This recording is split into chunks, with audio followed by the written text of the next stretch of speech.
debatido. Cumprimento os nossos e as nossas alunos e alunas, cumprimento nossos professores e professoras. Professor Igor, novamente, saudações.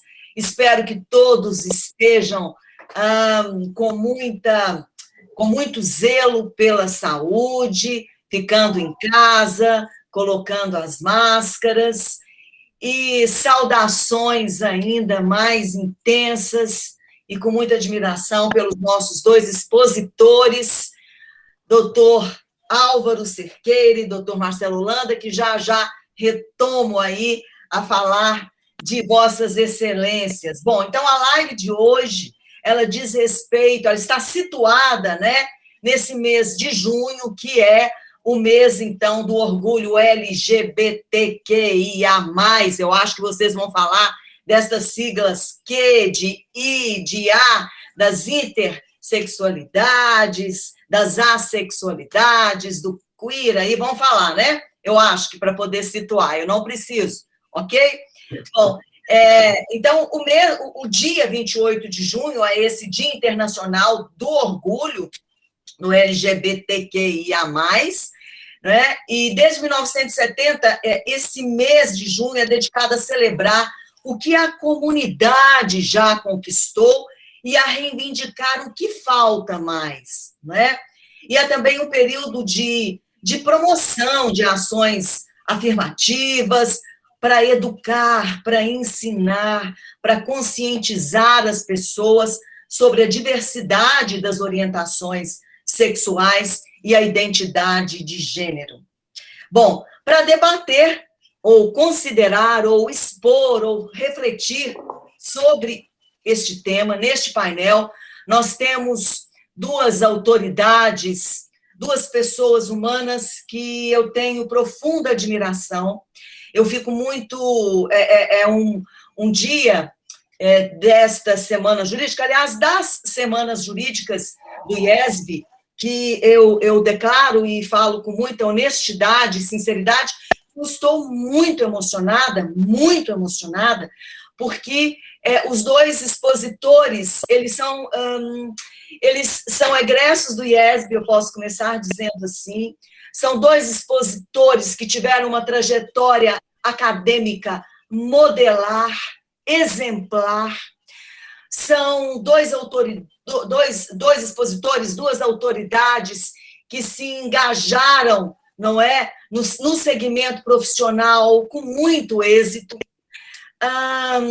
São dois expositores que caminham, como nós todos, né, nesse mundo de tensões, nesse mundo de tensões entre o sim e o não, entre o oposto e a retidão das coisas, no universo, não é, Álvaro e Marcelo, de antinomias entre o absurdo e a rebeldia, entre a solidão e também a fraternidade, entre a paixão sensual pela vida e a rejeição do divino, entre a vida e a morte, entre o mundo da luz e da sombra, e, sobretudo, entre os paradoxos do amor e os pactos convencionais, e eles transitam por este mundo e com estas tensões e com essas antinomias com muita densidade, com muita intensidade, com muito engajamento, com muita intelectualidade, com muita responsabilidade, com muita dedicação, com muito empenho, não é? Então, eu estou falando dos dois expositores, doutor Álvaro e doutor Marcelo, que eu quero externar, reitero a minha admiração profunda pela trajetória que vocês trilham, pelas pessoas humanas que ambos são, pelo espírito de solidariedade que vocês dois cultivam, pelo respeito, não é? A pessoa humana, são dois humanistas de uma sensibilidade ímpar e singular. Marcelo, eu tive o privilégio de orientar em sede da graduação, e Álvaro agora, com muito orgulho também, eu estou orientando em sede do mestrado e que está fazendo um trabalho lindo, lindo, justamente sobre o discurso do ódio, não é? Eu estou falando de Álvaro Mangabeira, que é, então, pesquisador e mestrando aqui no nosso curso de mestrado em Direitos Sociais e Processos Reivindicatórios. Doutor Álvaro é também assessor legislativo aqui da Câmara. Eu estou falando do Marcelo Holanda, que é pós-graduando em Direito Sindical, é mestrando também em Direitos Humanos na UNB e é nosso coordenador aqui do Núcleo de Práticas Jurídicas. A minha reverência honesta e autêntica a Vossas Excelências, expositores desta Semana Jurídica, deste painel tão importante, num momento de tantas tensões que nós vivenciamos hoje no mundo e no Brasil, não é? Falar, então, de segregações, de discriminações e de exclusões é sempre um momento muito importante, é impactante e é necessário. Passo, então, a palavra primeiro para doutor Álvaro. O doutor Marcelo havia me falado, então, que vocês pautaram aí a agenda desse painel, então, para dissertar sobre existência e famílias LGBT, representatividade política, educação e direitos humanos, saúde integral da população LGBTQIA+. Pode ser assim, então? Posso sistematizar dessa forma, passando a palavra para o doutor Álvaro. Um abraço, sinta-se muito, muito abraçado, com muita admiração por você. Por favor. Bom, professora Ani, primeiro, depois dos elogios e dos reconhecimentos, da reverência que a senhora fez por nós, realmente é muito difícil tanto agradecer, né, a tamanha reconhecimento e como também retribuir da mesma forma como nós recebemos, né, o apoio, a admiração, a coragem de acreditar nos nossos projetos, né? Em seguida, saúdo a todos os colegas, alunos de direito, mestrandos, os professores que estão aqui conosco, nossos amigos, meus amigos, minhas amigas, todos que estão assistindo, tiraram um tempinho para conversar, debater mais sobre esse assunto que hoje está aí viralizando pelos trends das redes sociais, viralizando pela TV, pautando as conversas, as discordâncias, as concordâncias. Então, eu percebo que realmente é importante a gente tirar um tempinho, pelo menos para refletir um pouco sobre essas coisas. Eu queria, né, gostaria, e todos acho que gostam também desse formato, da gente ter mais um bate-papo, né, entre eu e o Marcelo, que somos, antes de colegas, somos também amigos. Dentro do curso de Direito do IESB, nos conhecemos lá no início. Ele estava um pouco mais adiantado que eu na graduação, estava lá já correndo para poder não só finalizar o seu curso, mas em seguida já apresentou a sua monografia em formato de livro, e que foi um livro que quebrou muitos paradigmas, né, sobre a aplicabilidade da Lei Maria da Penha para casais homoafetivos masculinos, e que trouxe realmente subsídios para a gente refletir, né, os nossos institutos, as nossas leis, tudo que a gente tem hoje em dia, né?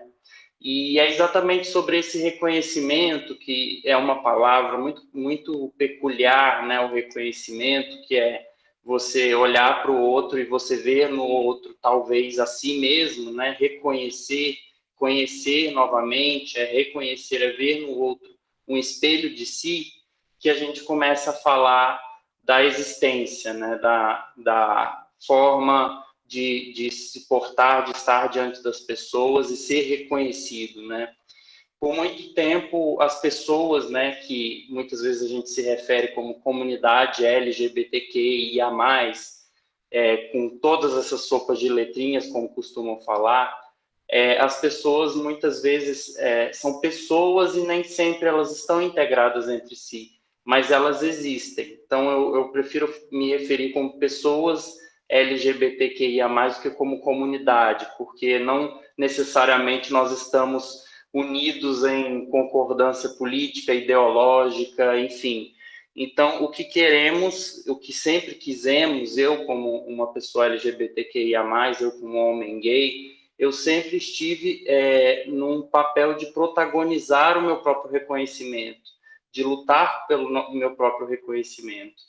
E é nessa esteira que a gente vem falar mesmo do que é reconhecer-se, por que nessa trajetória todas essas pessoas LGBT estiveram alijadas, né, dos direitos humanos que elas sempre fizeram jus como pessoas naturais, por que foram consideradas por tanto tempo cidadãos de segunda classe, aqueles que não merecem ter o direito a constituir família, que não merecem ter o direito do seu afeto exposto em público, que muitas vezes estiveram em um processo de marginalização na sociedade e nos espaços, né?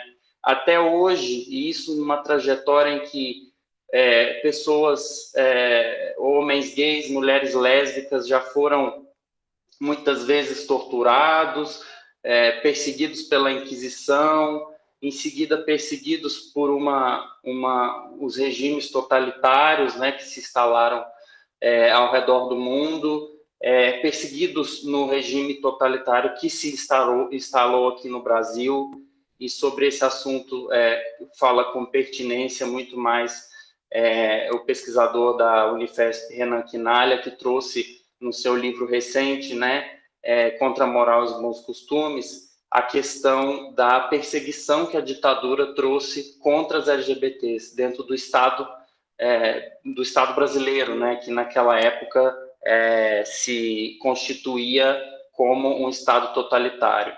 Então, aos poucos, existir foi se tornando uma condição possível para essas pessoas, né?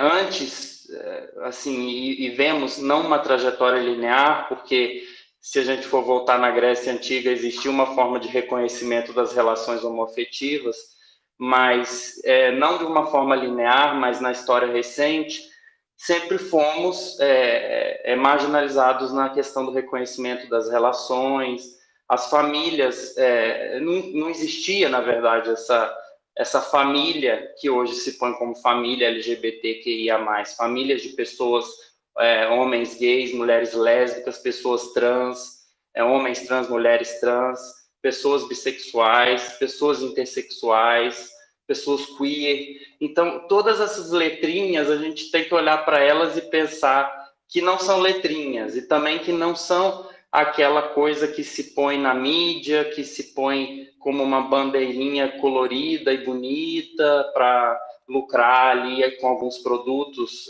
simpáticos, e não são também aquelas letras que atraem tanto ódio, né? Porque muitas vezes você pode falar essas palavras e em seguida ser retrucado com manifestações de ódio, né?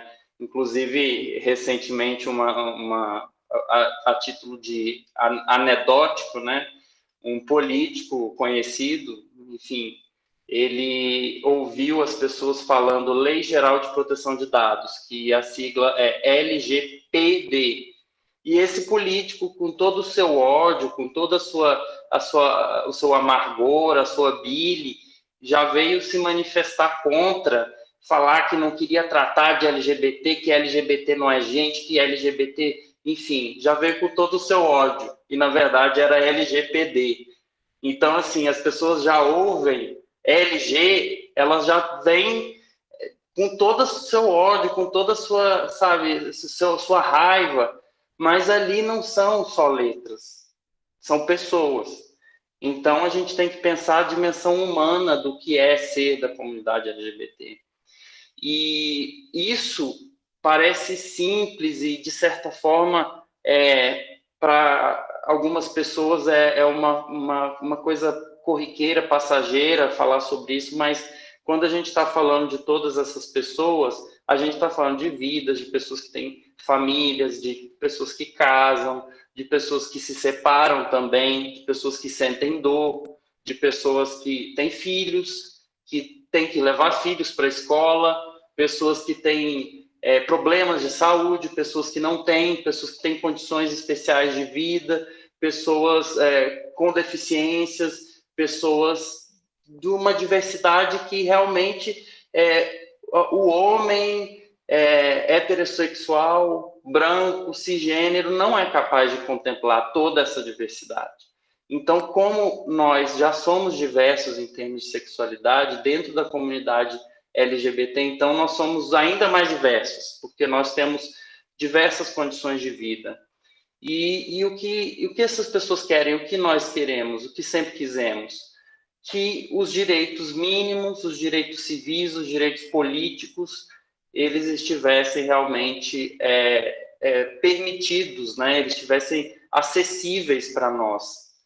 E com essa introdução que eu queria, inclusive, até provocar, né, o Marcelo nessa questão que ele, com muita propriedade, se dedicou, de pensar nas relações homoafetivas a partir da recente inclusão delas no rol de famílias, né, ou seja, a constitucionalidade das uniões estáveis LGBTs, que foi objeto de ADPF e ADIM no Supremo, né?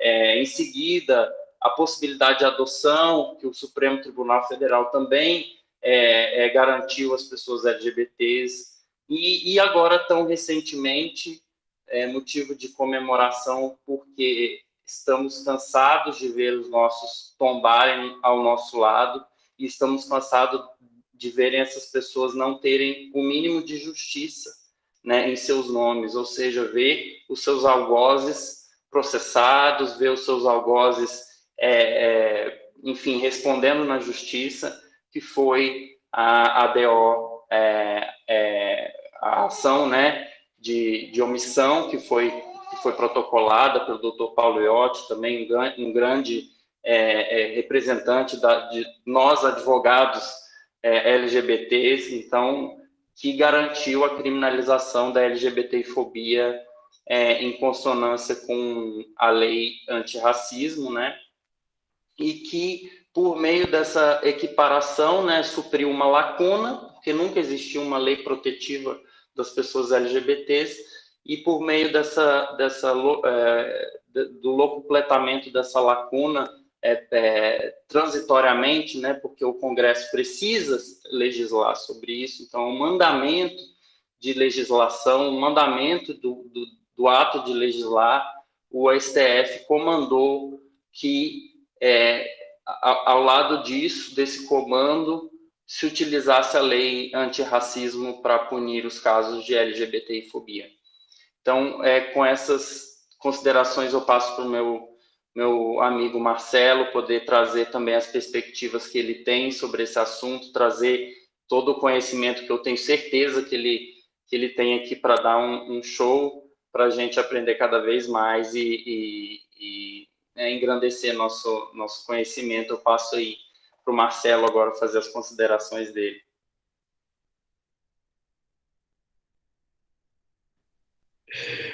Obrigado, Álvaro. Obrigado, professora Ani, pela extrema e honrosa recepção. Eu realmente fiquei bastante tocado. Até tive que me recuperar aqui durante alguns segundos.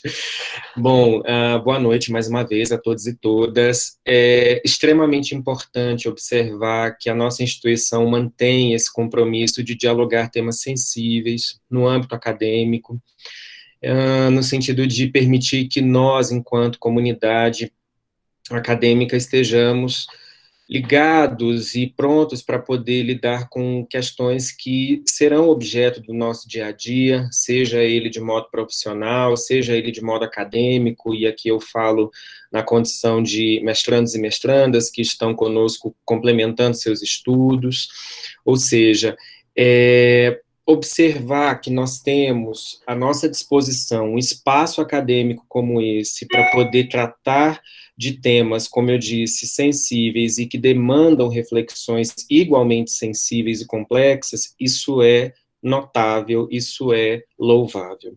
Bom, o Álvaro comentou um ponto importante, que é a nossa linha de partida, que é a da existência, exatamente para que a gente possa ter certeza de uma única coisa, antes de nós seguirmos para quaisquer outras situações envolvendo LGBTs+, não é?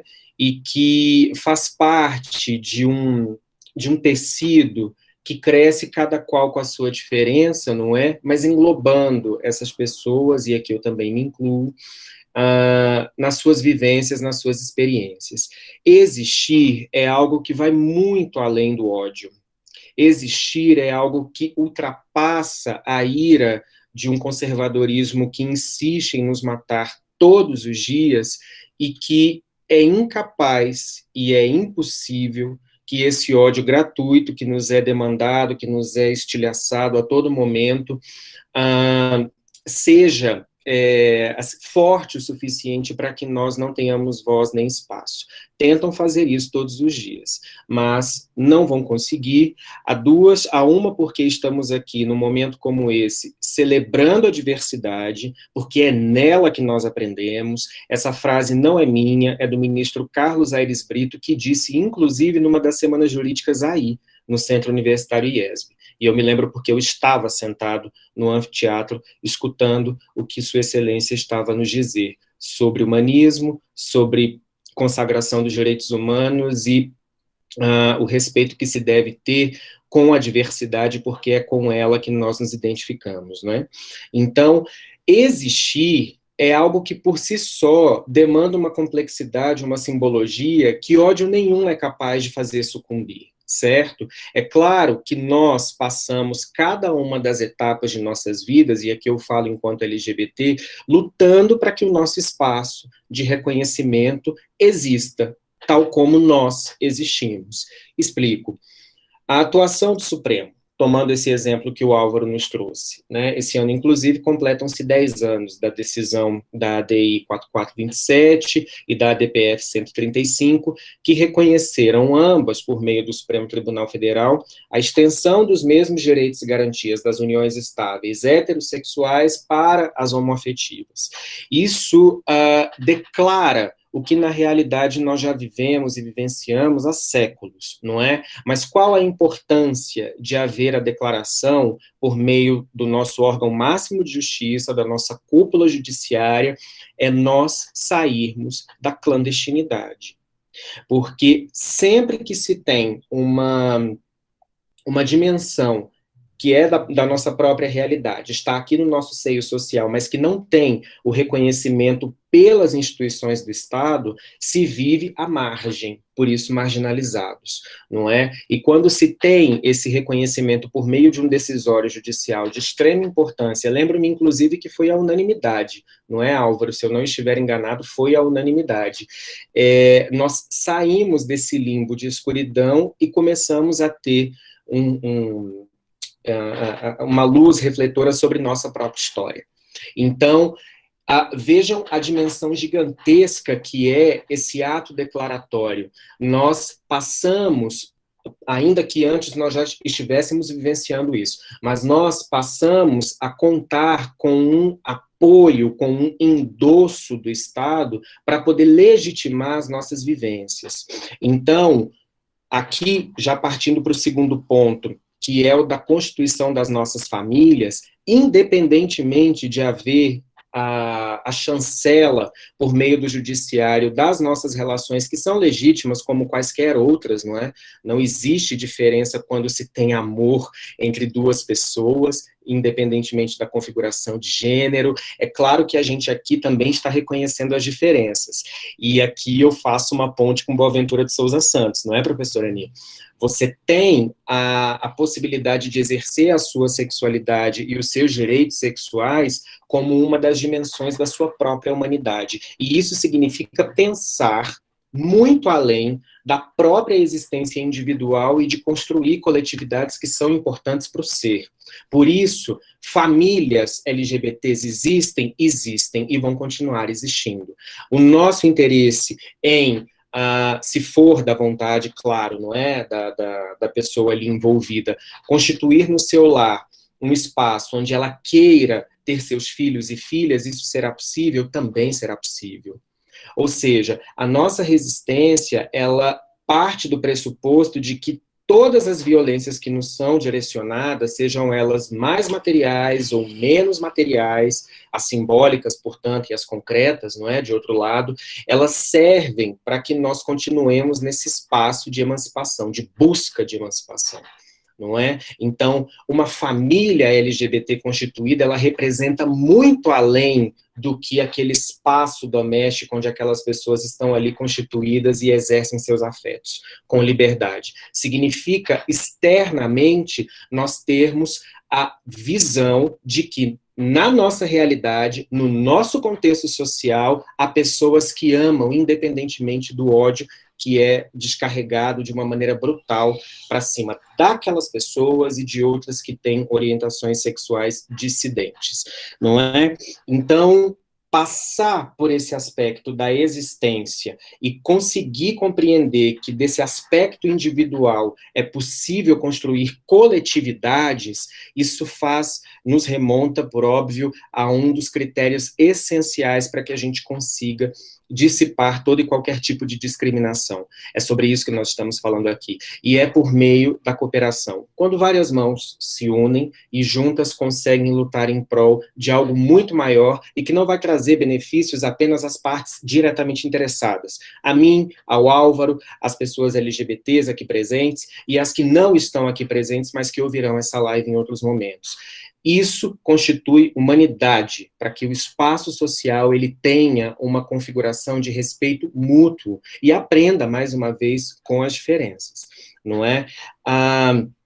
O Álvaro também mencionou, e isso faz parte do trabalho que eu, sob orientação ilustre da professora Ani, desenvolvi lá atrás, quando estava finalizando a graduação, sobre a importância do espaço judiciário na emancipação de direitos, na preservação, na manutenção e na repreensão de quem ousa não respeitar esses direitos que já nos são garantidos, certo? Vejam que aqui não estamos tratando de privilégios, estamos tratando de equiparação de condições de vida, não é? De condições de viver dignamente. Então, falaríamos em privilégios se houvesse aqui um salto quantitativo em que as pessoas LGBTs quisessem um espaço com qualidades ali maiores, diferenciadas, quando, na verdade, só o que se busca é isso, é esse equilíbrio.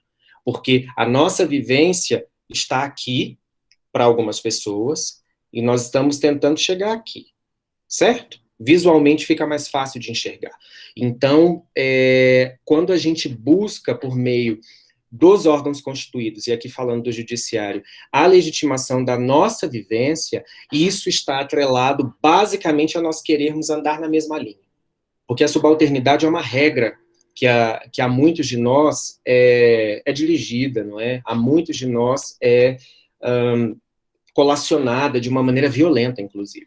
Então, quando a gente observa que os espaços de poder, não é? E o poder judiciário, aqui eu já vou dar uma deixa para o Álvaro depois tratar sobre representatividade política. Quando a gente percebe que esses espaços legitimados, não é? Numa ordem democrática, eles estão ali cumprindo o seu papel para poder evitar que pessoas como eu, como o meu amigo Álvaro e como tantas outras, elas sofram a ponto de não conseguirem mais existir. E aí eu falo na dimensão material, não é? Porque muitos de nós morrem todos os dias. Nós temos aí um fio de esperança de que, nesse cenário social, nenhum ódio será capaz de fazer com que nós continuemos nossos sonhos e nossos projetos de vida. No final das contas, é sobre isso que estamos tratando, sobre a possibilidade de viver plena e dignamente. Certo? Agora, observando, Álvaro, esse cenário de representatividade política, que é onde nós temos um locus aí para poder emanar a nossa voz por meio de representantes, você, por ser por estar ali, não é, mais intimamente ligado ao poder legislativo, você pode nos trazer considerações interessantes sobre a atual representatividade LGBTQIA+, que nós temos no cenário legislativo, não é? Professora Ani, antes de tudo, talvez, eu me lembro muito quando a gente tinha as nossas reuniões de orientação, de você, na sua extrema delicadeza, a senhora, na sua extrema delicadeza, dizer o seguinte: há um problema quando tentamos ir contra a dogmática do direito. A única coisa que eu lhe digo enquanto orientadora é: paute-se nos princípios. E por meio dele, se você conseguir as respostas que você tanto almeja para esse seu projeto, aí é que vale a pena. Aí foi quando eu consegui ter uma iluminação de que era possível, sim, aplicar a Lei Maria da Penha nos casos envolvendo violência doméstica contra casais, contra partes homoafetivo masculinas, e a resposta principal se pautou na principiologia, que todos aqui estudam lá nos idos do terceiro, quarto semestre, não é? São os nossos vetores, grandes vetores de interpretação. É isso. Tá bom. Pausa.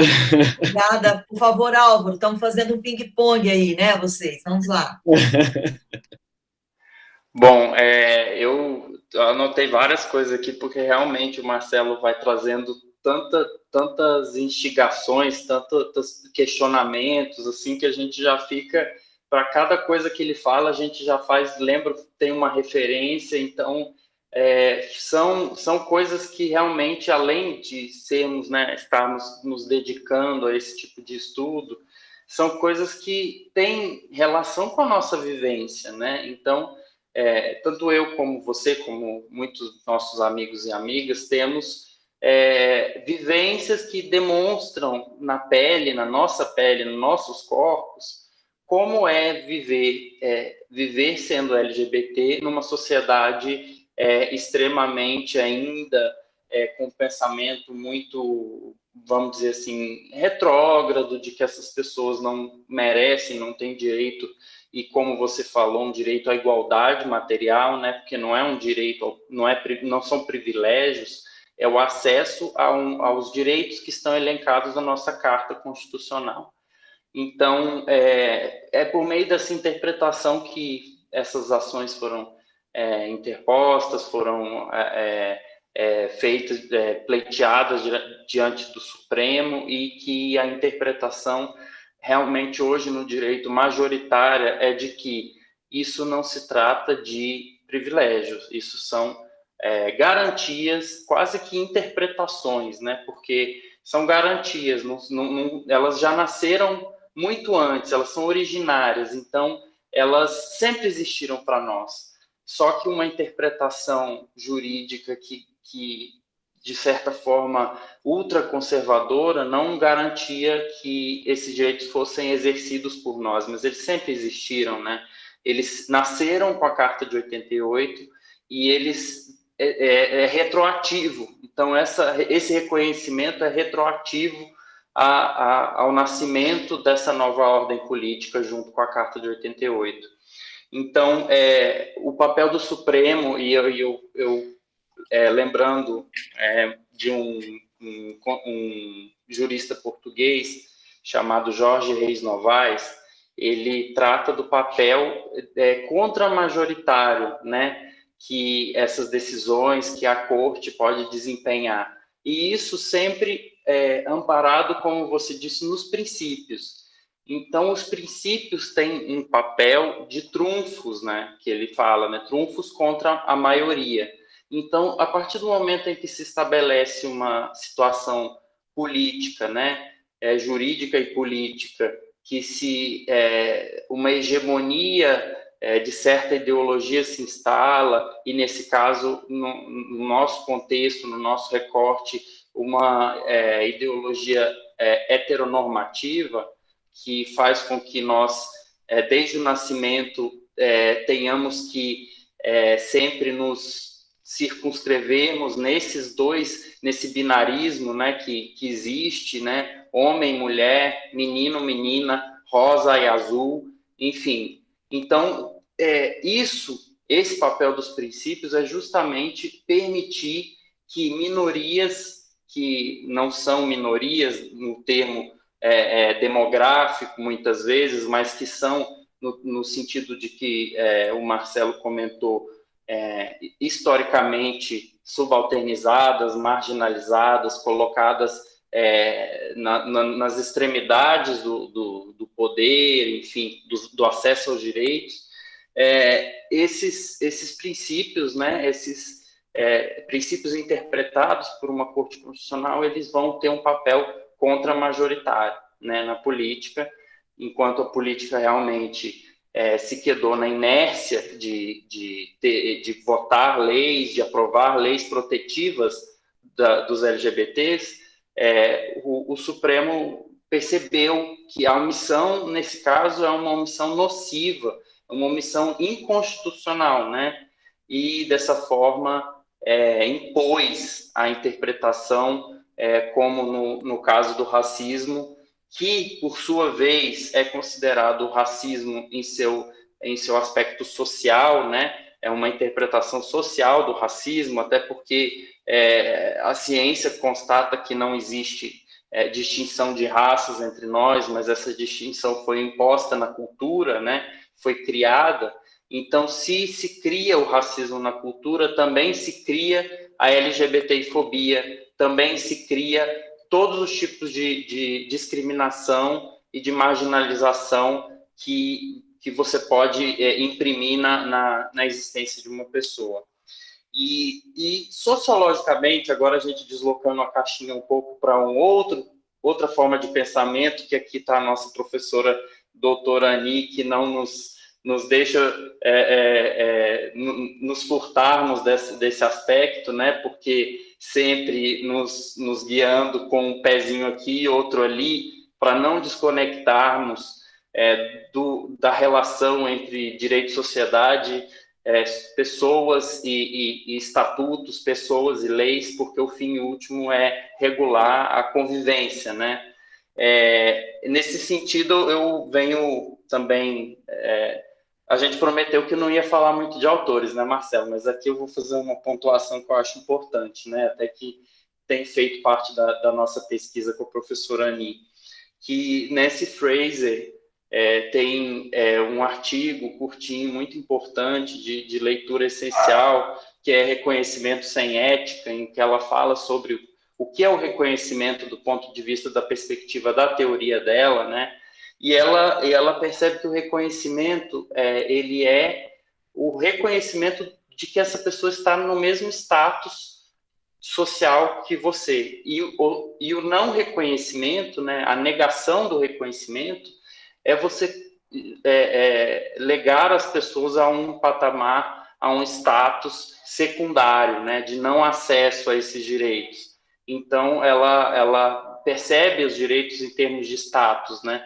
E é justamente isso que talvez uma perspectiva sociológica possa nos fazer perceber enquanto cidadãos dentro de uma ordem constitucional que também prescreve status, né? Status de direitos, direito à vida, direito à liberdade de expressão, direito a, enfim, constituir família, direito à manifestação do pensamento, a editar, a participar de reuniões, enfim, tantos direitos que, na verdade, sempre vão para o mesmo ponto principiológico, que é a igualdade, né?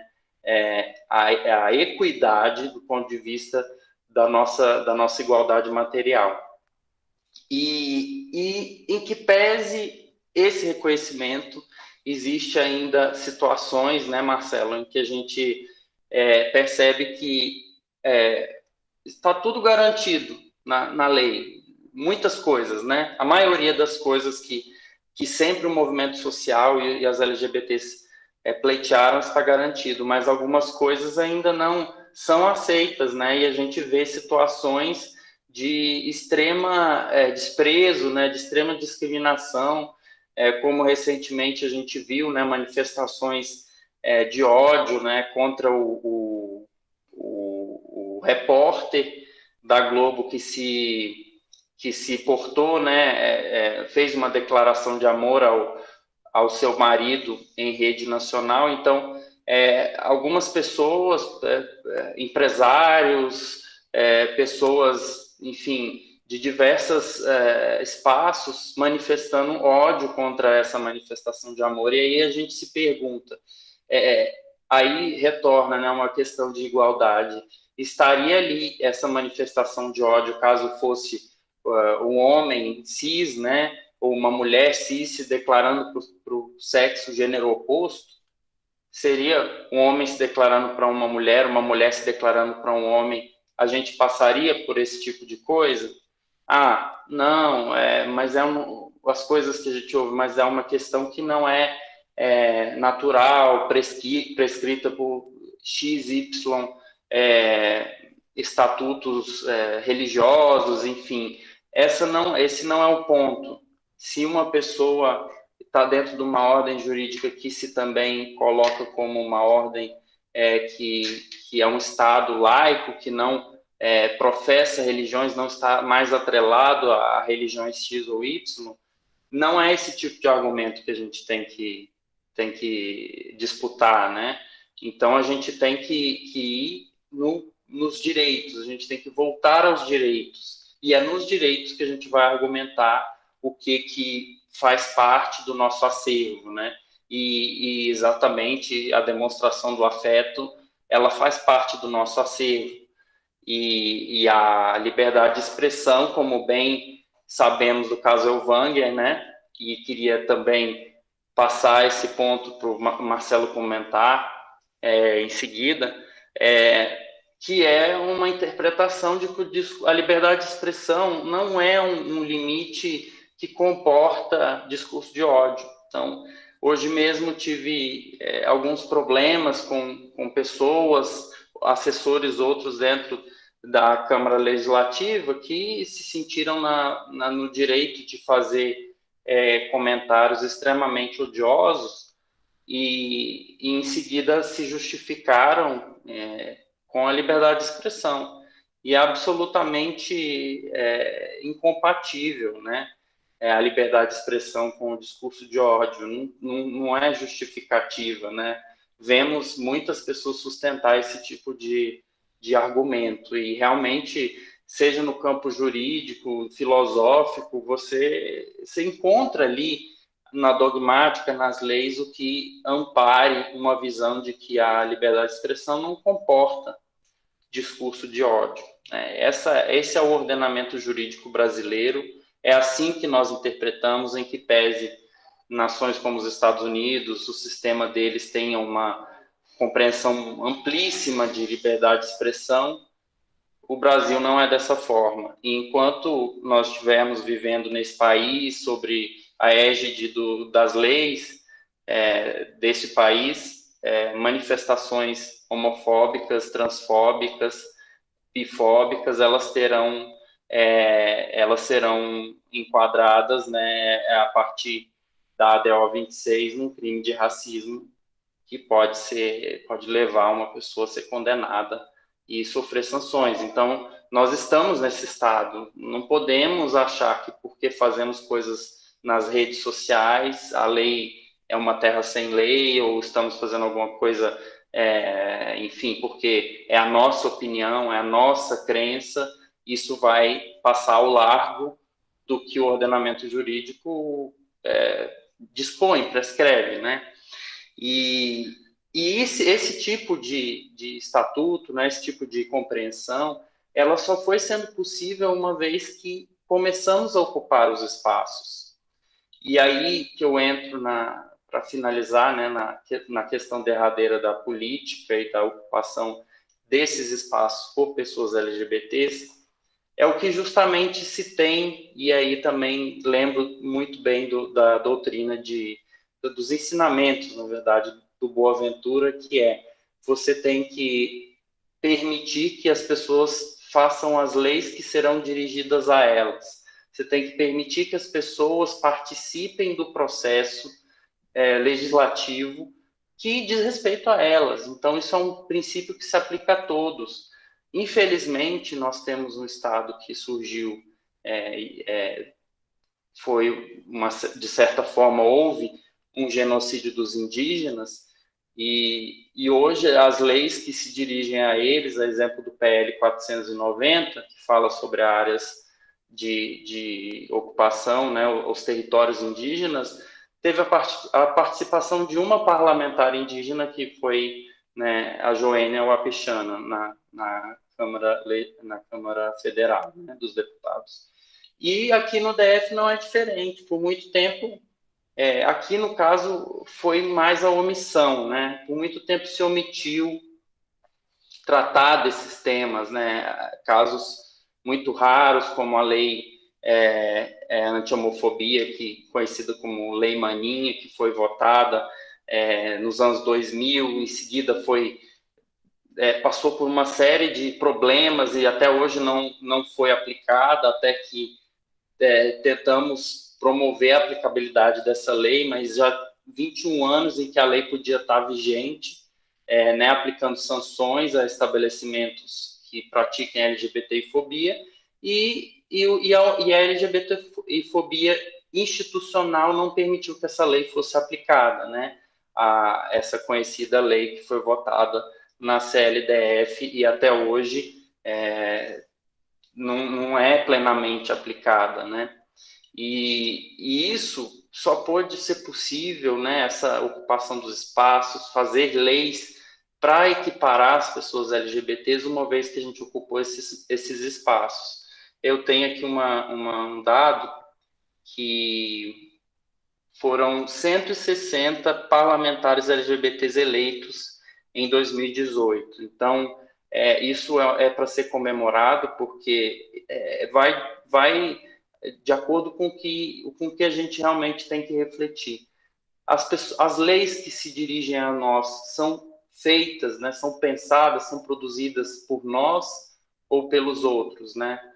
Nós somos os protagonistas dos nossos próprios direitos, então eu vejo com muito otimismo essa crescente ocupação dos espaços institucionais por pessoas LGBTIs, e em que pese a conjuntura política atual, seja no sentido de recrudescimento da lei penal, de, enfim, considerar as manifestações hegemônicas heterossexuais como as corretas, como as morais, dentro de uma moralidade majoritária, né?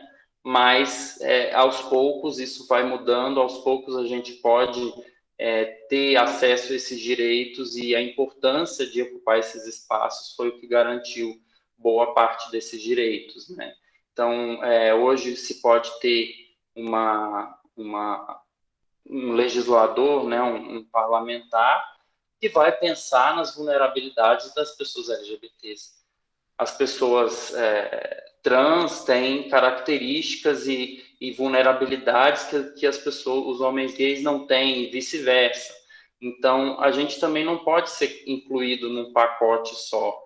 E só alguém que conhece essa vivência, essa realidade, é que pode tratar com o devido cuidado, com lugar de fala. A gente vê esse termo ser muito vulgarizado e tal, mas é importante a gente pensar em lugar de fala, é importante a gente pensar em quem está ali pensando, né, a legislação, as leis que vão se aplicar. E aqui no DF a gente está tendo uma experiência muito importante na Câmara Legislativa. A gente teve aí um primeiro parlamentar assumidamente LGBT eleito, né, que foi o Fábio Félix, e ele trouxe dimensões, e nós temos tentado trazer dimensões de uma legislação, leis que pensem, né, os direitos das pessoas LGBTs em sentido material, não só em sentido formal. Agora, recentemente, teve a inauguração de a primeira república LGBT no DF, e aí eu já entro também em outro ponto que o Marcelo vai comentar. Essa república, como uma casa de passagem, ela vai acolher pessoas LGBTs expulsas de casa. Por que essas pessoas são expulsas de casa, né? E na pandemia isso aumentou muito, também gostaria que o Marcelo comentasse sobre isso. Por que a gente tem que ter uma casa de passagem, né? Por que, em tese, temos os direitos, mas não temos, de fato, esses direitos, né? Por que, por exemplo, outra indagação, pessoas LGBTs, muitas vezes, não acessam? Por que a gente nunca teve parlamentares? Porque não tivemos acesso. A maioria das pessoas LGBT, muitas delas tinham que necessariamente trabalhar com prostituição, não desmerecendo o trabalho, mas não temos que ter um trabalho pré-determinado, uma única opção, entendeu?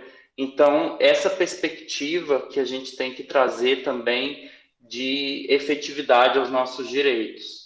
E eu creio que é uma experiência importante ocupar o parlamento, uma experiência importante pensar os direitos sobre a ótica de quem está, não é a maioria, de que não preenche uma característica de hegemonia. Então, a experiência política, ela é fundamental para que se possa para que se possa gozar dos direitos e das garantias jurídicas, né? Das garantias jurídicas constitucionais. Então, só por meio da experiência política que a gente conquistou esses espaços, né? E aí eu passo para o nosso amigo Marcelo comentar esses pontos que eu toquei. São muitos pontos, né? A gente vai viajando sobre muitos argumentos, muitas concordâncias e discordâncias, mas eu passo ao Marcelo para fazer os comentários dele sobre esses aspectos. Por favor, doutor Marcelo. Nós temos, então, mais a sua fala, depois mais a do Álvaro, como que ficaria? Marcelo, pode ser, eu não sei como que... Podemos, eu faço a minha intervençãozinha sobre 2 pontos importantes, e aí depois, Álvaro, caso... faz as considerações, depois você considera também para a gente poder... encerrar. Eventualmente tem alguma dúvida do pessoal que está assistindo, a gente pode deixar o diálogo mais fluido no final. Certo. Tá bem? Tá bem. Vamos lá, então. Por favor, Marcelo. Obrigado, professora. Olha, os pontos trazidos pelo Álvaro, em muitas medidas, eles vão se conectando com o início da nossa abordagem aqui, a parte da existência individual, passando para a própria coletividade, passando para os interesses particulares de cada LGBTQIA+, de constituir suas famílias, de terem seus núcleos respeitados. E a representatividade política tem, sim, a sua importância nesse papel, porque é um eco de nossas vozes nos espaços legitimados de poder. E isso só é possível, claro, mediante a atuação coletiva, por meio do voto, e ainda bem que nós tivemos um aumento, Álvaro, nesse número de parlamentares eleitos, eleitas, que têm uma atenção especial para essas pautas. E aí é quando, normalmente, o senso comum tenta trazer aquela vaga ideia de privilégio, quando, na verdade, estamos tentando buscar o equilíbrio, como eu havia mencionado. Eu passo agora para uma outra parte, já que você trouxe, Álvaro, a questão do abrigo aqui em Brasília, que foi inaugurado para receber LGBTs expulsos, sobretudo nesse momento de pandemia, onde a convivência se tornou compulsória, não é? Até então, se tinha a possibilidade de se esquivar dessa convivência massiva, mas a pandemia exigiu que nós, para poder preservar a nossa saúde, e é sobre esse ponto que eu quero falar, sobre saúde integral da população LGBTQIA+, se tornou algo necessário, não é? A convivência dia a dia, constante, se tornou algo necessário. Vejam, a própria existência de cada um de nós, ela gera uma certa ameaça para quem pensa que alguns valores tradicionais poderão ser dissipados, não é? Se cria a figura de um inimigo comum, isso está lá em Foucault, nas relações de microfísica do poder, para poder, depois disso, se estabelecer quem serão as pessoas descartáveis e as pessoas que continuarão nos seus espaços. Aquelas que geralmente são taxadas de descartáveis são exatamente as que buscam a sua legitimidade, a sua liberdade, mas que não dialogam num certo ritmo, não é, de conservadorismo, de retrocesso, de agressividade, com quem ocupa pequenos espaços de poder. Então, algumas instituições, elas são sacralizadas de forma a não permitir, ou pelo menos se tem essa ideia, não é, de não permitir que aquela estrutura seja fragilizada por quem é diferente, pelo diferente. A família é uma delas. Não é? Por isso que nós trouxemos essa questão da legitimidade das pessoas LGBTQIA+, de constituírem os seus núcleos familiares, porque, afinal de contas, são pessoas, e essas pessoas têm a liberdade de se constituírem da forma que lhes aprouver, com suas famílias estabelecidas em moldes, entre aspas, tradicionais ou não. Agora, a própria existência desse contrafluxo, dessa contra-hegemonia, gera desgaste em quem depois se utiliza de discursos de ódio, não é? Aí tentando endossar como se fosse liberdade de expressão. Não é, gente. Não existe liberdade para você odiar e contemplar a morte de outras pessoas pelos comentários que se faz. Não é? O trabalho do Álvaro, inclusive, em sede de mestrado, caminha nesse sentido para poder avaliar e analisar o que essas pessoas são capazes de fazer num ambiente aparentemente sem lei, não é? E que afeta, e muito, a vida e a saúde de pessoas LGBTQIA+. Agora, se nós tomarmos essa dimensão do que significa suportar essas violências a todo momento para as pessoas LGBTQIA+, significa fragilidade da nossa saúde, seja ela física, porque nós estamos com os nossos corpos sendo alvo constantes ali de quaisquer tipos de violência. Não preciso lembrar, mas apenas para que fique clarificado, todo mundo aqui deve se recordar do episódio da lâmpada no rosto na Avenida Paulista, que um homem homossexual, simplesmente por estar caminhando com um grupo, levou, gratuitamente. Não é? É sobre isso que nós estamos falando, sobre esse medo, muitas vezes, de colocar um passo rua afora, sem ter a certeza de que vai ser possível retornar. E ainda fica mais grave a situação se nós estivermos falando com a interseccionalidade necessária de pessoas negras LGBTQIA+. É impossível fazer uma análise das violências que nós LGBT sofremos, as pessoas negras também sofrem, ok? Sem passar por esses dois recortes de extrema importância, gênero e raça. Por isso que são extremamente debatidos. Por isso que isso configura e causa um certo temor quando se discute a respeito, porque mexe com estruturas até então consolidadas de poder. Não é? Lembro de uma aula, professora Ani, da Rita Segato, uma palestra, uma conferência, agora não me lembro, em que ela disse por que essa palavrinha, ela causa tanto incômodo. Por que gênero é uma palavra que causa tanto formigamento? Porque ela vai sensivelmente em estruturas consolidadas do patriarcado e do machismo estrutural.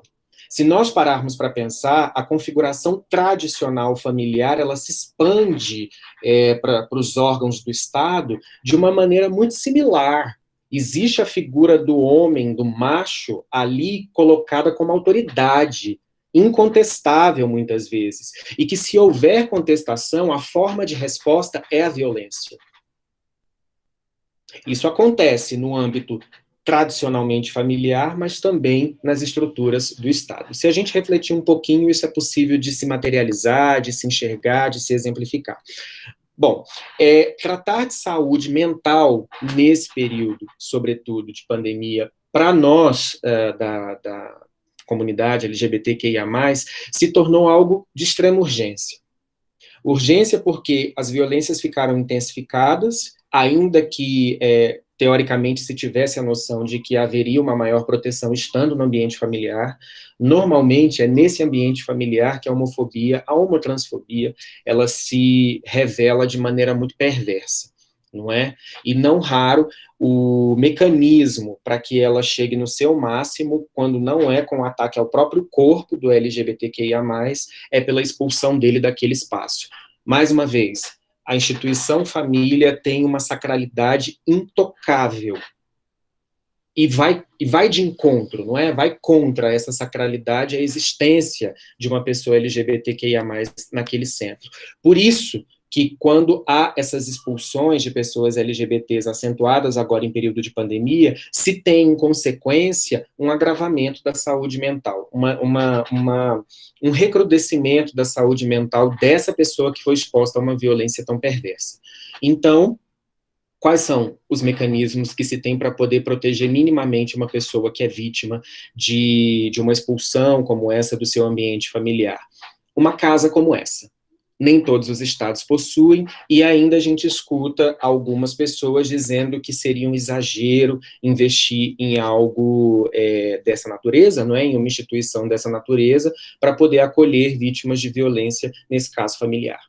Né? Então, nessas duas dimensões de saúde física e de saúde mental, nós temos, para além dessas questões de nós estarmos o tempo inteiro convivendo com violências que nos são direcionadas, nós também temos o despreparo do sistema público de saúde ou não, com relação a questões muito próprias da população LGBTQIA+, e aqui eu retomo a fala do Álvaro a respeito de necessidades que são muito específicas, de cada uma dessas letrinhas que não estão ali à toa, não é? Então, a necessidade de uma mulher transexual é uma muito diferente da necessidade de uma mulher cisgênero homossexual. Ou seja, é preciso observar essa gama de possibilidades para que a gente possa, na verdade, contemplar e abarcar de modo humanizado todas essas pessoas que têm necessidades muito próprias. Ah, mas Marcelo, parece um discurso de privilégio mais uma vez. Não, não. Uma criança será tratada em algum momento da vida dela, nessa fase infantil, por um geriatra? Obviamente que não.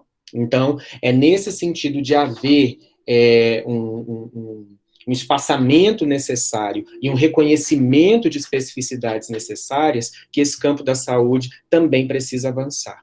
Não é? E que a gente também, por óbvio, tem, na última live, Álvaro, que nós participamos aqui, o professor Marco Prado, da UFMG, ele trouxe um panorama histórico bastante interessante da atuação do SUS na promoção da saúde integral LGBT, não é? Então, entre avanços e retrocessos, um dos cenários que mais possibilitou se discutir questões relacionadas a gênero foi o Sistema Único de Saúde, e continua sendo. Ok. Então, Marcelo, a gente traz aqui uma série de questões que são muito sensíveis, mas qual seria, então, um passo interessante para que nós pudéssemos avançar positivamente, não é, em relação a direitos LGBT, QIA+, e saudar amor em tempos de ódio, como diz ali a chamada da nossa live, não é? Nós propomos refletirmos a educação em direitos humanos. Exatamente porque, quando se percebe que os direitos humanos, eles são o elo, não é, principal, para que nós tenhamos aí o reconhecimento de um sobre o outro, é por meio dessa lupa específica, não é, atrelada à educação, não só a formativa, mas também a de criticidade, de reconhecimento das diferenças, como polo de engrandecimento do ser, não é, que nós conseguiremos retirar da pauta e da nossa frente esse obstáculo chamado ódio, esse obstáculo chamado violência de gênero, esse obstáculo chamado espaço de desumanização por conta de orientação sexual e identidade de gênero. Então, ainda que o termo, pessoal, direitos humanos, esteja banalizado de uma forma extremamente negativa, sobretudo no senso comum, creiam que é exatamente por conta dele que nós temos o mínimo de organização social para vivermos em paz. então ele não pode ser retirado de pauta, e jamais, a depender de nós aqui, isso será possível, exatamente porque direitos humanos são, sim, a porta de entrada para que nós tenhamos discussões, para que nós tenhamos avanços, para que nós tenhamos emancipação, não só nos ambientes acadêmicos, não só nos ambientes privados, não é? Mas também nesse cenário coletivo que nos forma e nos cerca. Eu acredito, professora, ter finalizado a minha contribuição e ficamos à disposição. Tá. Muito obrigada, Marcelo.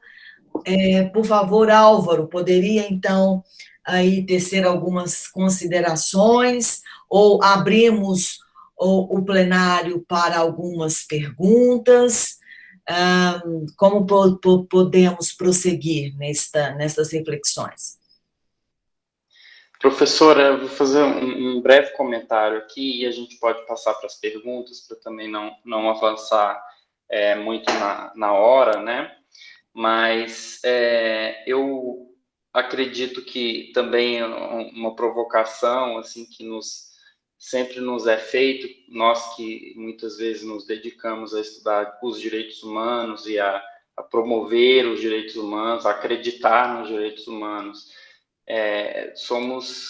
nos deparamos com expressões, né, muito comuns que muitas vezes são proferidas com áreas de ódio, de intolerância, que são direitos humanos para humanos direitos, direito dos manos, enfim, que a gente é defensor de bandido, esse tipo de coisa, muitas vezes, e por muitos de nós que nos colocamos também como defensores, procuradores, né, advogados, nós nos vemos diante da tarefa e do papel de demonstrar, né, que você promover os direitos humanos, você promover os direitos fundamentais, que são a versão positivada dos direitos humanos dentro do ordenamento jurídico nacional, é uma tarefa muito árdua, porque nós muitas vezes temos que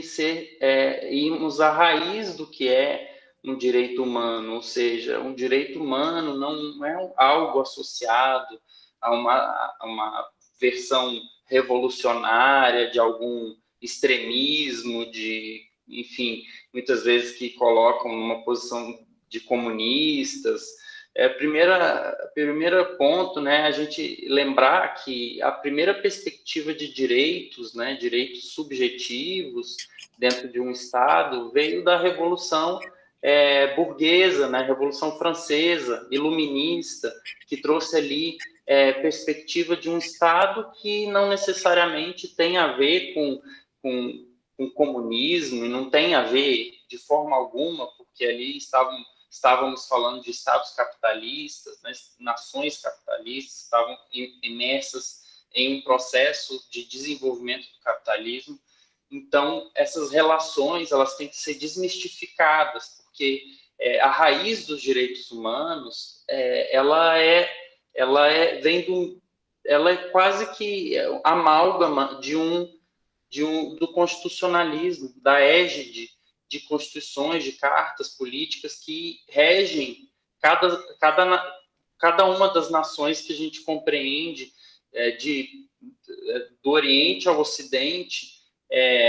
Essa perspectiva existe de direitos humanos, né? E direitos humanos são direitos atrelados à experiência de ser uma pessoa natural, de nascer, de ter ali todas as suas faculdades, de exercer, né, esses direitos, simplesmente por você existir. Então, os direitos humanos, eles são uma perspectiva radical, sim, mas no que exatamente Hannah Arendt pensa, né? Radical porque vem da raiz, radical porque é o termo literal, direitos humanos, somos humanos, então temos direitos, logo temos direitos.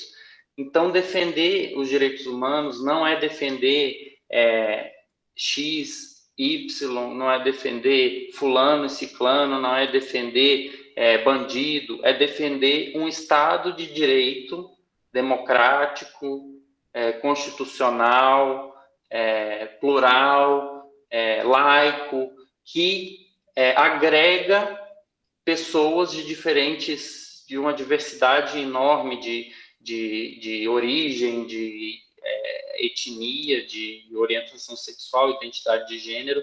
Então, quando nos colocamos na posição de defensores dos direitos humanos, não estamos defendendo bandido, não estamos defendendo crime, não estamos defendendo imoralidade, estamos defendendo um Estado democrático de direito que ainda acreditamos, né? Infelizmente, muitos problemas, né, são colocados na democracia, mas é o sistema que a gente tem, né? E a democracia só existe no Estado de Direito, no Estado de direitos, né? Então, se rompe o Estado de direitos, se rompe a democracia. E se você rompe a democracia, você rompe todo e qualquer tipo de liberdade de manifestação do pensamento, de liberdade de expressão, de tudo que se reivindica hoje como meio para proferir ódio, proferir discriminação. Se rompe com esse tecido que faz com que a gente viva e possa caminhar na rua, apesar de que isso muitas vezes é negado para muitos de nós, e aí relembrando, inclusive o caso da lâmpada, sim, muitos de nós não podem, né, andar na rua, mas se rompe esse tecido, que é o tecido constitucional e democrático,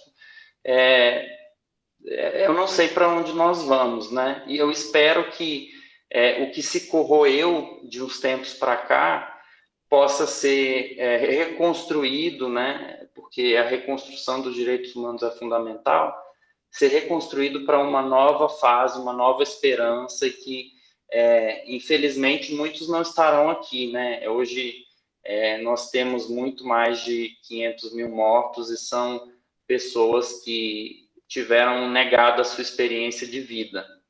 E pessoas que comungam de diversas propriedades de ideologia, de religião, pessoas de qualquer canto do país e que professa qualquer tipo de fé e que tem qualquer tipo de ideia política, ideal político. Infelizmente, essas pessoas, quer a gente concorde com elas, quer não, elas não estarão aqui para debater com a gente, porque foi negada uma experiência que é a experiência de vida e que, até onde a gente sabe, né, outros acreditam em outros planos. Eu ainda me coloco numa posição de dúvida, mas que é uma experiência única, né, e algumas pessoas não estarão aqui com a gente, e coloco isso como uma posição de respeito e de lamentar mesmo essas famílias todas que perderam, inclusive pessoas LGBTs que, vulnerabilizadas como são, sem casa muitas vezes, se colocaram numa condição muito pior dentro dessa pandemia, né? Desemprego, enfim. Então, é muito triste tudo isso que está acontecendo, e a gente tem que reconstruir a partir de uma perspectiva de ciência, a partir de uma perspectiva de direitos humanos, né? E eu espero que eu possa estar do lado da professora Ani, do lado do Marcelo, do lado de todos aqui que quiserem, tiverem disposição para trabalhar nessa reconstrução, né, afetiva, e essa reconstrução de direitos que está por vir, né? E todos fazendo tudo que é necessário para se prevenir, para se cuidar, e vamos juntos nesse processo. Uma última coisinha para a professora Ani dizer que eu não a respondi. Eu estou aqui com algumas, claro que as interpretações são muitas, né? Mas algumas ideias do que seriam LGBTQIA+. Né? Isso. Bom, L, todos sabemos, são as lésbicas, pessoas que se identificam como mulheres e têm preferências afetivas, né, e sexuais por outras mulheres, quer sejam essas mulheres trans, quer sejam essas mulheres cis. O G de gays, né, são esses homens cis ou trans, já eu falo o que é isso também. que se identificam como homens e têm ali o seu afeto dirigido a outros homens. Pessoas transexuais, travestis, transgêneros, esses termos são muitas vezes, aí peço licença para as minhas amigas e os meus amigos trans, esses termos são muitas vezes utilizados como sinônimos, são o reconhecimento, né, de pessoas que não se identificam necessariamente com o gênero que lhes foi atribuída ao nascer, né? Estou aqui tentando construir alguma coisa, uma ideia, mas não está fechado. Para ter uma ideia, Nova York teve uma convenção, aí o Marcelo pode me corrigir, eram mais de 27 gêneros que interpretaram como possíveis. Então, temos aí essa ideia, né, de pessoas transexuais, travestis e transgêneros. Pessoas travestis são uma identidade, né, muito característica da América Latina, né, do Brasil. São pessoas trans que vivem no nosso contexto latino-americano, né, então, pessoas que reivindicam ser travestis, não necessariamente são, enfim, elas se identificam dessa forma e querem ser chamadas pelo nome ou pelo prenome, enfim, pelo adjetivo que lhes forem atribuídos, vocativo, e nós temos que respeitar, né? Nós temos que respeitar uma pessoa queridíssima que muitos de nós admiramos, a Laerte, né? Que uma grande artista que foi realmente tardiamente se colocou, se identificou, né, como uma pessoa trans. Queer, né, o que de queer significa pessoas que não se enquadram nas maneiras tradicionais de masculino e feminino, então para elas não necessariamente essa divisão, né, enfim, faz sentido, então elas se identificam com outras identidades. E o mais, enfim, pulei o intersexuais, pessoas hermafroditas que nascem, enfim, com os dois gêneros, né, fisiologicamente. Pessoas assexuais, a letra A, que são pessoas que não sentem atração sexual, enfim, não tem ali essa questão posta como um bem da vida para elas. E o mais, enfim, todas as outras dissidências que a gente tiver, né, que são muitas, né, independente de gênero e orientação sexual, o respeito é, acima de tudo, o que a pessoa quer ser chamada, o adjetivo que ela quiser ser chamada, enfim, o artigo que ela acha que convém, que se adequa com a sua identidade. Então, além de todas essas letrinhas, é o respeito à pessoa, né? Aquela pessoa que você conhece, que certamente você conhece uma, porque nós estamos na sociedade, nós vivemos por aí, estamos em meio a todo mundo. Então, passo aí, se tiverem alguma dúvida, e para a professora Ani fazer a devida finalização da nossa exposição. Tá bom, obrigada Álvaro, obrigada Marcelo. Eu acho que, tenho certeza que Marcelo já inaugurou, mediando na live passada, esse espaço acadêmico de debate para um tema de suma importância, não é? Vocês combinaram de não citar autor, mas eu vou mais uma vez romper, então, já que o Álvaro rompeu o combinado, e vou citar aqui a Sandra Harding, porque a Sandra Harding diz assim: para momentos fortes, não é? Nós temos que ter posições fortes, palavras fortes. E Álvaro, ele falava dos espaços, do local de fala, do local de anunciação.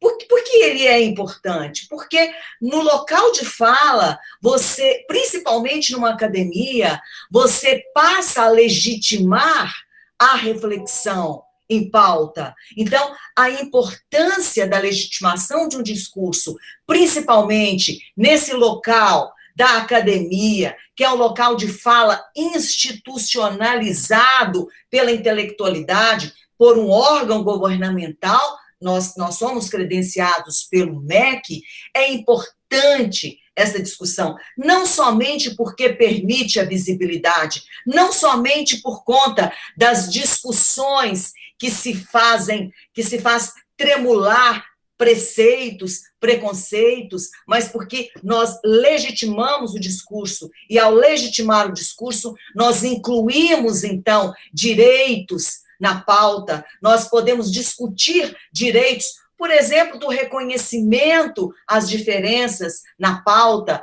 é essa que é a importância. Discutimos, por exemplo, que nós temos que começar a desconstruir essa suposta linha que existe, né, que associa corpo, sexo, gênero, desejo, orientação sexual, sexualidade em duas formas, e sem levar em conta que todo um conteúdo histórico, né, da construção desses corpos sexuados, né? Então, pensar gênero apenas como pensar gênero como uma performatividade, pensar gênero como uma relacionalidade, né? Compreende também, né, perceber essa multiplicidade do fazer gênero fora desse mundo binário, fora desse mundo patriarcal, né? Mas também nós estamos aqui institucionalizando este local para poder cada vez mais desconstruirmos preceitos, desconstruirmos preconceitos, não é? Falarmos, então, destas exclusões, desconstruirmos estas exclusões. Eu acho que aqui, né, desde já, lá da outra live, estamos marcando um local importante, um local institucionalizado de fala, para que nós possamos cada vez mais prosseguirmos, seguirmos, perseverarmos, então, neste tão importante debate, que não deixa de ser a defesa de direitos, não é? Bom, parabéns aí para ambos, mas eu vou abrir aqui a fala para o nosso plenário, a nossa plenária, para que possa, então, levar em conta aqui algumas questões que possam ser inquiridas ou perquiridas ou refletidas. Nós temos aí no chat algumas questões? Não, eu não estou aqui olhando porque eu estava falando e prestando atenção. Alguém gostaria de escrever ou dirigir alguma reflexão para os nossos debatedores? Ou finalizamos? Temos aí, Marcelo está acompanhando o chat? Tem um comentário da Lígia, em que ela diz que devemos ensinar o que é o amor, independente da orientação sexual. Isso. Logo, é isso mesmo, Lígia, isso mesmo. Independentemente disso, eu acho que a própria nominação, né, que o Álvaro, tão bem inspirado, idealizado, né, colocou amor em tempos de ódio, exatamente, né? A construção dos afetos aqui é o que nós nos propomos, eu acho que acima de tudo. Essa é a centralidade da humanidade, não é? Sem amor, efetivamente, a gente não consegue uma construção edificante, não é? Mais alguma questão, Marcelo, que está aí olhando? Não. Não. Tem apenas o comentário da Lígia. Tá certo. Olha, então, é com muito amor que eu agradeço ao Marcelo, ao Álvaro, expositores que eu tenho profunda admiração e que eu deposito essa esperança. Vocês ficarão mais tempo neste mundo cheio de tensões do que eu, mas eu deposito muitas esperanças para que vocês possam fazer tremular e desconstruir toda essa gama de binariedade, não é? Do patriarcado, de segregações, e que o amor e, sobretudo, o respeito às diferenças, ele possa guiar a nós todos, às nossas atitudes, aos nossos comportamentos, aos nossos relacionamentos. Muito obrigada, um amor muito carinhoso mandando para vocês aí e para todos os nossos alunos e alunas, ao nosso corpo técnico, aos nossos professores. Álvaro, Um beijo carinhoso, Marcelo, um beijo carinhoso, cheio de amor. Obrigado, foi um grande prazer Agora para a reunião de representantes, cheio de amor, hein, Marcelo? Cheio de amor, a gente vai receber nosso representante cheio de amor. Tá bom, obrigada. Um beijo, gente, muito obrigado a todos. Obrigada, Álvaro. Obrigado, Tchau, pessoal, boa noite. Boa noite. Tchau.